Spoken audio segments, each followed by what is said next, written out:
네, 안녕하십니까. 서울연구원 원장 박형수입니다. 한 해 동안 저희 연구원이 했던 그 연구 결과를 총 집대성해서 여러분께 보여드린다 이렇게 생각하시면 될 것 같은데요. 저희가 1년 동안 우리가 연구했던 그 결과를 처음으로 이렇게 발표를 하고 우리 전문가와 우리 서울 시민들하고 같이 이 연구 결과를 서로 공유하면서 보다 살기 좋은 우리 서울을 만들기 위한 또 여러 가지 논의를 하는 서울연구원이 가지고 있는 여러 행사 중에서 가장 대표적인 행사다 이렇게 말씀드릴 수가 있겠습니다.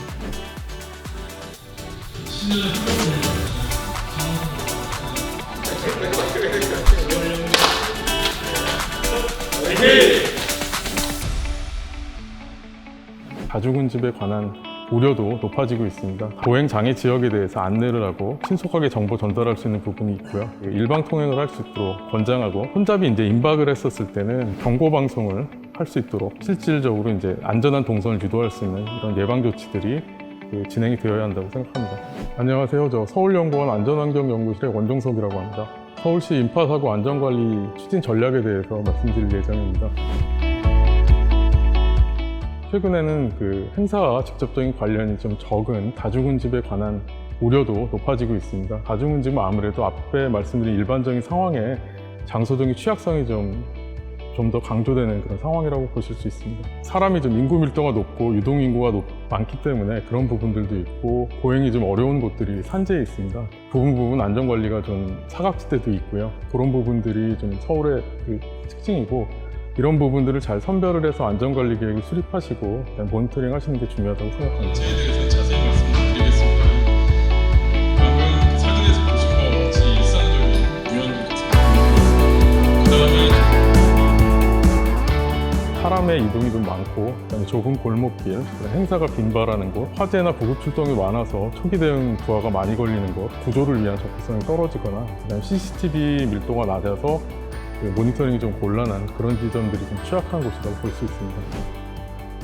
취약한 지점들을 요인으로 넣어서 공간 분석을 먼저 실시를 하고요. 취약 지역을 선별한 다음에 그 내용들에 대해서 보행자에 대한 인파밀도 시뮬레이션을 하게 됩니다. 그 인파밀도 시뮬레이션을 하게 되면 취약 지점을 파악할 수 있게 되겠고요. 그 다음에 이제 혼잡을 전제로 해서 인파밀도를 예상할 수가 있습니다.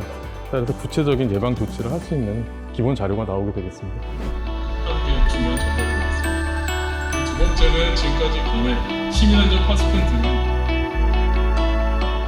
보행장애 지역에 대해서 안내를 하고 혼잡 시에 신속하게 정보 전달할 수 있는 부분이 있고요. 혼잡하고 통행로가 좁은 경우에 일방 통행을 할 수 있도록 권장하고 사전에 이제 안내하고 혼잡이 이제 임박을 했었을 때는 경고 방송을 할 수 있도록 실질적으로 이제 안전한 동선을 유도할 수 있는 이런 예방 조치들이 진행이 되어야 한다고 생각합니다.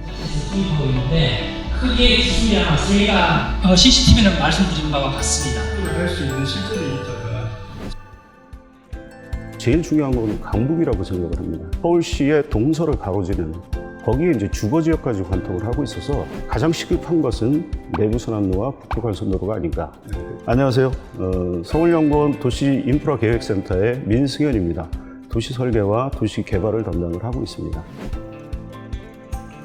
일단 서울시 도로 자체가 빠른 성장을 하기 위해서 여러 가지 이제 고가 도로를 건설을 한다든지 고속도로를 건설을 한다든지 하는 부분을 통해서 서울시 전체의 확장과 발전에 핵심적인 역할을 수행했다고 볼 수가 있겠습니다. 그러나 최근에 들어서는 이 노후화로 인해서 안전에 위협을 당하고 그다음에 경관이 훼손되고 주거환경이 훼손되는 어떤 그러한 현상들이 발생을 하고 있습니다. 기능의 어떤 그런 중심의 어떤 교통 공간에서 사람과 가치 중심의 공간으로 탈바꿈을 해야 된다는 어떤 그런 움직임이 많습니다.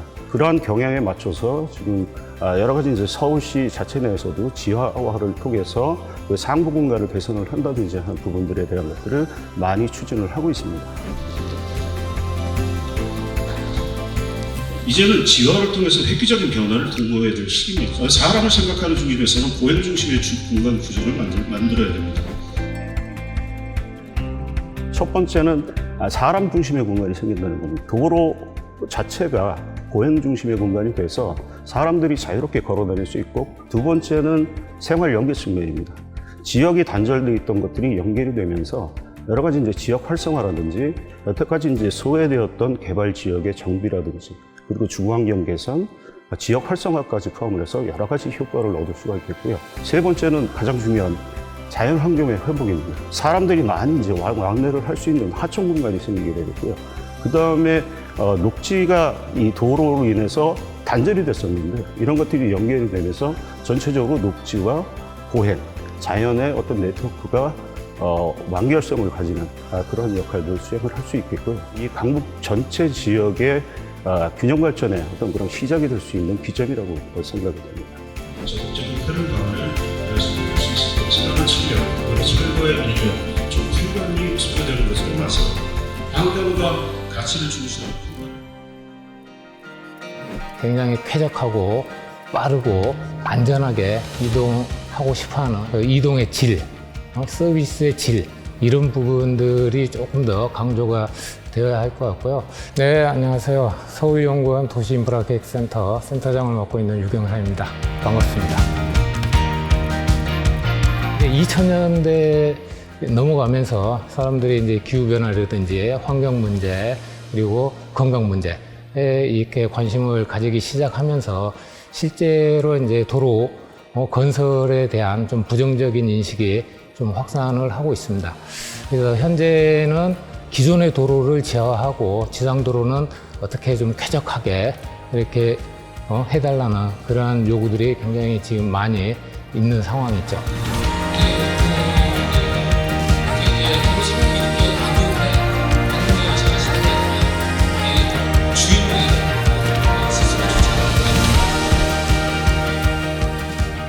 미래 자율차 전용의 지하 도로망을 제안을 드렸는데요. 완전한 자율차 시대가 되면 그래서 시민들이 일단 운전에서 해방이 될 거고, 이 차량이라는 공간 자체가 자기의 휴식의 공간이자 업무의 공간이 되고 이용량이 굉장히 폭발적으로 늘어날 것으로 그렇게 예상을 하고 있습니다. 향후에 이렇게 폭발적으로 늘어날 이 도로교통량에 좀 대비를 해서 도로교통량을 조금이라도 좀 수용할 수 있는 지하의 자율주행 전용 네트워크를 제안을 한 거죠. 시도를 제대로 하는 그런 방안들에 예전에 나도 본 적이 있는데 하는 부분들도 있거든요. 수도권과 그 서울과의 광역교통망 차원에서 저희 서울연구원은 정말 서울시의 유일한 종합 띵크탱크로서 서울시가 안고 있는 여러 가지 현안 문제를 해결하고 서울의 미래를 정말 선도하는 어떤 그런 역할을 좀 해오고 있습니다. 이 서울연구원이 또 금년 11월 1일자로 서울기술연구원과 통합이 됩니다. 지금까지 저희 서울연구원이 시정연구 중심의 연구소였다고 한다면은 이제 거기에다가 과학기술을 접목해서 미래지향적으로 풀어나가는 어떤 그런 연구소로 좀 발돋움하기 위해서 또 준비를 많이 하고 있습니다. 우리 여러 전문가분들이나 우리 시민들께서도 우리 앞으로 새로 출범하는 우리 통합연구원 많이 응원해 주시고, 또 우리 서울 시민들의 보다 행복한 삶을 위해서 저희도 보다 열심히 노력하도록 하겠습니다. 네, 감사합니다.